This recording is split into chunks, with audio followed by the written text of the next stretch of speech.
Look at this verse. Come back to our chief text. 2 Samuel chapter 7 and verse 22. 2 Samuel chapter 7 and verse 22. How great you are, O sovereign Lord! There is no one like you. There is no God but you, as we have heard with our own ears. How great you are, O sovereign Lord! Permit me to do this. Let's briefly look at the sovereignty of God from an extra-biblical, permit me, from an astrophysics perspective.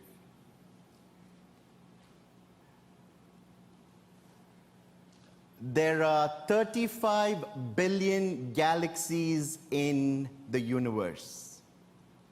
35 billion galaxies. That's 35 followed by 9 zeros, a double exponential. We all know now, it's common knowledge, that galaxies cluster together and the universe is expanding. When the Hubble Deep Field first discovered that the universe was expanding, Einstein called this cosmological constant his greatest blunder. The universe is expanding, galaxies cluster. And even as we talk about the Hubble, one of the most mind-boggling discoveries this space telescope has made in recent times, a spectacularly astonishing phenomenon. It's called galactic cannibalism. Can you repeat that after me? I know this is not an astrophysics class, but galactic cannibalism. What is galactic cannibalism? Galactic cannibalism is when one galactic cluster swallows up an entire galactic cluster. Not just a galaxy, but an entire galactic cluster. Not 10 galaxies, not 100 galaxies, but thousands of galaxies. Interstellar space, intergalactic space, everything sucked into one galactic cluster. The result, the formation of a super cluster. Studying galactic clusters is very absorbing. But what is even more absorbing is to study universal clusters. Did you hear me? Universal clusters. Our universe is part of a cluster of universes.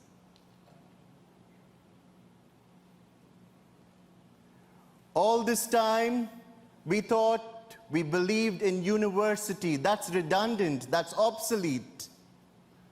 Now there's no universe anymore. We are living in a multiverse. If we could have that slide, please. Notice the slide. That is the observable universe. That's where we live. Can you see our galaxy, the Milky Way there? No.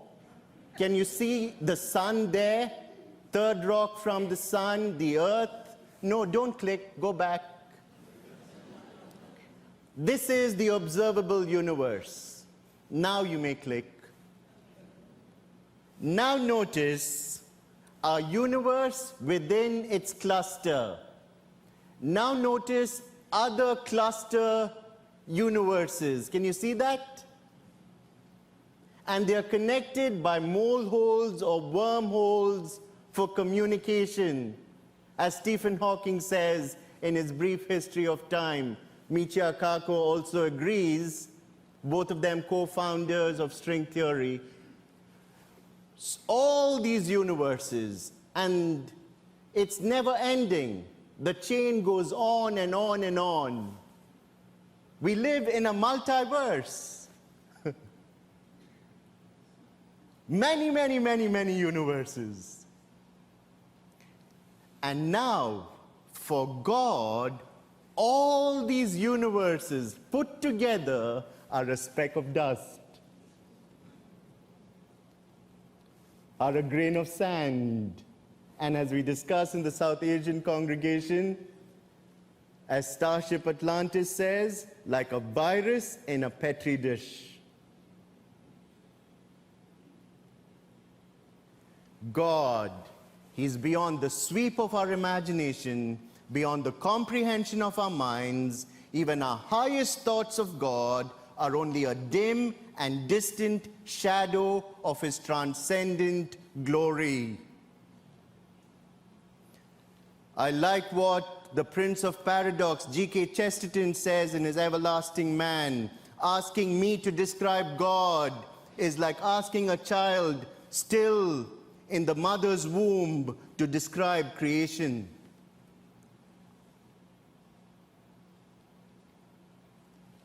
Augustine of Carthage, in his Confessions, 2nd century patristic father, he says these beautiful words. He says, God is an infinite circle, whose circumference is everywhere, whose center is nowhere. Martin Luther, in his 95 Latin Theses that ushered in Reformation on the 31st of October, 1517, he says, our thoughts of God are too human. Am I communicating? Erasmus of Rotterdam, the person from the other side of the fence, he responds to Luther and he says, we cannot define God by shouting man loudly. Best of all, I like what Calvin says in his Institutes of Christian Religion. He says these beautiful words, God, to keep man sober, reveals sparingly of Himself.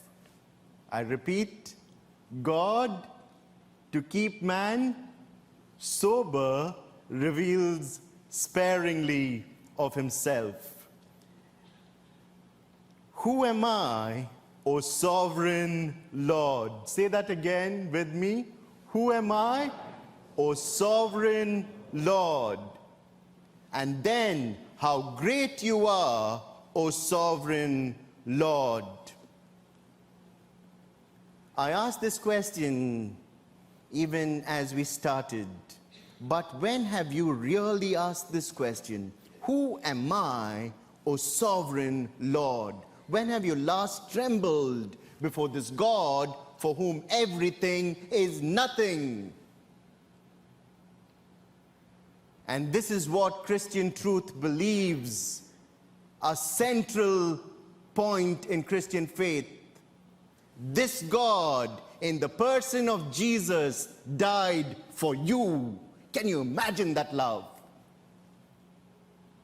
This God, in the person of Jesus, died for you, not your neighbor, died for you.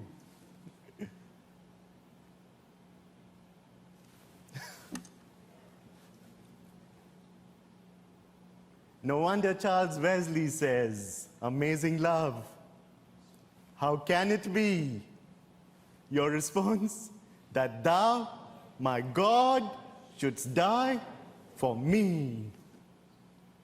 Isaac Watts immediately responds and he says, love so amazing, so divine, demands my soul, my life, my all. Demands. He doesn't want prominence. He already has prominence. He wants preeminence. He doesn't want priority. He wants absolute control. The universe gives him absolute control. That's why I like what Psalm 19 verse 1 says. We should know it by heart. The heavens declare the glory of God. The heavens are God's loudspeaker, God's megaphone. The heavens declare the glory of God. Now you notice the second part of verse 22. There is no one like you, there is no God but you, as we have heard with our own ears. There is no one like you, there is no God but you, as we have heard with our own ears.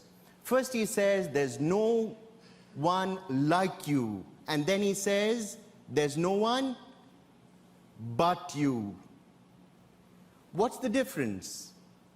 If I say there is no piano like this Baldwin piano, there's no pulpit like this pulpit, there's no sanctuary like this sanctuary, it means that there are other pianos.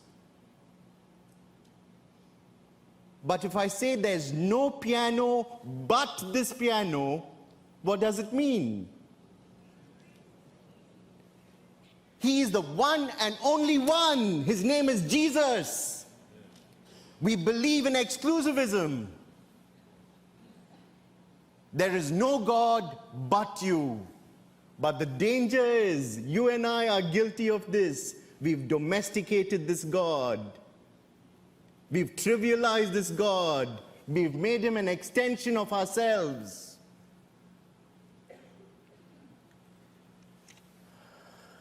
No wonder Friedrich Nietzsche of the University of Basel, professor of existential philosophy, he says, man made God in his own image.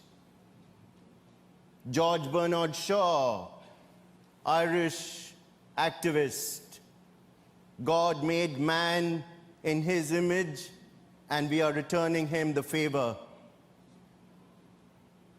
Don't smile, this is something to cry about. When we come to God, we must come to him stripped of all our prior concepts of God.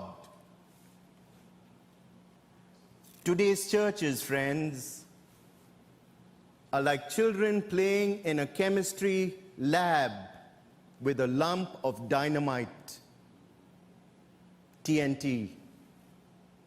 And that's why Tozer says in his Alliance Weekly, he says, and I quote, every church should have a sign over its doorway, which reads, "Danger, God at work." He continues, he says, it's madness for ladies to wear straw hats. It's not me, so it's Tozer. It's madness for ladies to wear straw hats or velvet hats. They should wear crash helmets. And I've said this in our congregation so many times before. Never make the awesome God user-friendly. Never. He's awesome. Divine intimacy does not mean coziness. He has and he forever will be consuming fire. David recognized the frailty of man. David recognized the sovereignty of God. And finally, as I conclude, David had a clear perspective of the sufficiency of grace. Most beautiful.